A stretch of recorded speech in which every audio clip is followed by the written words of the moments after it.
पूरे दुनिया के अंदर जातियां नहीं है। अमेरिका में जाति नहीं है, इंग्लैंड में जाति नहीं है,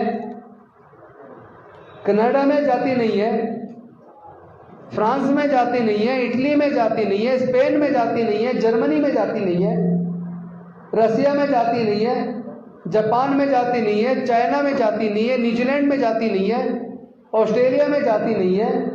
जब पूरे दुनिया में जाति नहीं है तो केवल भारत में जाति क्यों है?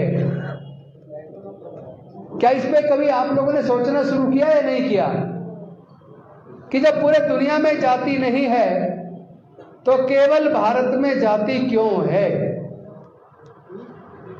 दूसरा सवाल यह, जातियां किसने बनाई और जाति के बनने से किसको फायदा हुआ और जातियों के बनने से किसको हजारों साल से लगातार नुकसान हो रहा है?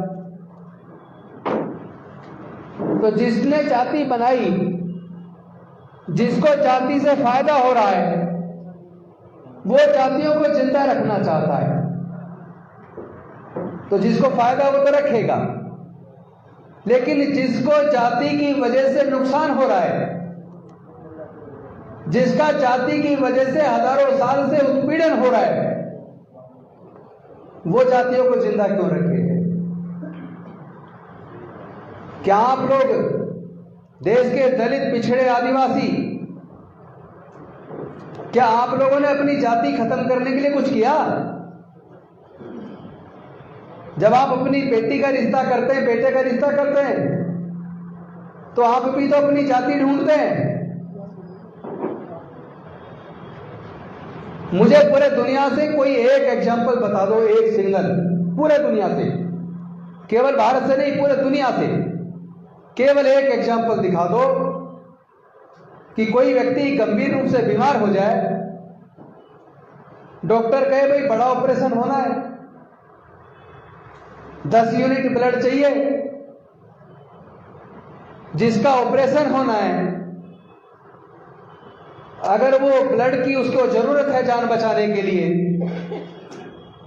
पूरे दुनिया से एक जगह एक एग्जाम्पल दिखा दो कि पीड़ित ने ये कहा हो कि मुझे केवल ईसाई का ब्लड चाहिए, या मुझे केवल हिंदू का ब्लड चाहिए, या मुझे केवल मुसलमान का ब्लड चाहिए, या मुझे केवल सिख का ब्लड चाहिए। एक एग्जाम्पल बता दो। और पूरे भारत से मुझे एक एग्जाम्पल बता दो कि किसी ब्राह्मण का ऑपरेशन होना है और उसको ब्लड की जरूरत है, और वो ये कहा हो उसने कि मुझे तो केवल ब्राह्मण का ही ब्लड चाहिए, किसी और का ब्लड मैं स्वीकार नहीं करूंगा। केवल एक एग्जाम्पल दिखा दो। क्यों? क्योंकि इंसान को केवल इंसान का खून चढ़ सकता है। अगर इंसान को जानवर का खून चढ़ जाता तो वो किसी भी जानवर का खून लेके अपनी जान बचा लेते, लेकिन जब जान बचानी है तो कोई भी इंसान ब्लड दे दे, और जान बचने के बाद फिर जाति शुरू। जान बचाते वक्त जब ब्लड की जरूरत है तब जाति नहीं पूछ रहे, और जान बचने के बाद फिर वही जातियां। भाई ये बताओ, कोई तो बताओ, जितने लोग बैठे हैं देश में, दलित, पिछड़े, आदिवासी, पिछड़ों में अति पिछड़े, इन लोगों को 3500 साल तक पढ़ने क्यों नहीं दिया? 3500 साल तक उनको व्यापार करने पर बंदिश क्यों लगाई? क्या वो इंसान नहीं है?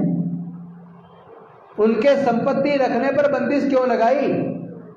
अगर वो इंसान है तो जो अधिकार बाकी लोगों के थे, जो अधिकार ब्राह्मण को था, क्षत्रिय और वैश्य को था, वही अधिकार बाकी शूद्रों को और अतिशूद्रों को क्यों नहीं मिला? और कौन से वो धर्मशास्त्र है जिसने बंदिश लगाई? क्या आप ऐसे धर्मशास्त्रों को मानोगे जो आपको इंसान का दर्जा देने को तैयार नहीं है? क्या आप ऐसी सामाजिक व्यवस्था को मानोगे जो आपको मूंछ रखने पर हत्या कर देती हो? क्या आप ऐसी सामाजिक या धार्मिक व्यवस्था को मानोगे जो आपकी घड़ा छू लेने पर हत्या कर देता हो?